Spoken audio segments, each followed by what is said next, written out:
අනේ සර් මම එහෙම දෙයක් කරුවේ නෑ.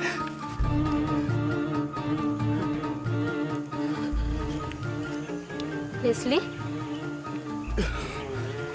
කවුද සර්? මොනවද ඔයා කරේ නෑ කියන්නේ?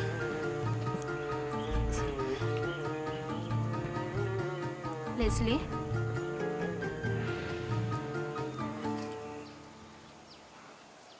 බොරුවට hina වෙන්න එපා.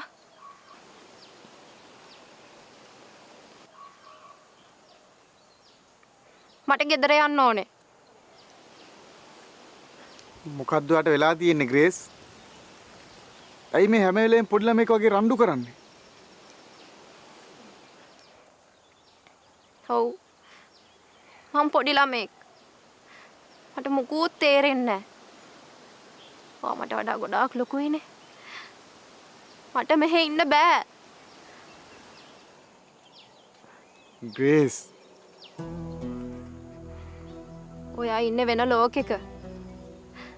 ඔයාගේ ලෝකෙ මම පුංචි එකියක්. හෙත් ඔයාගේ ලෝකෙ ඔයාට ගොඩාක් අය ඉන්නවා. හෙත් ලෙස්ලි මගේ ලෝකෙ වෙන කවුරුත් නැහැ. කරුණා කරලා මාව ගෙදර ගිහින් ඇරලවන්න.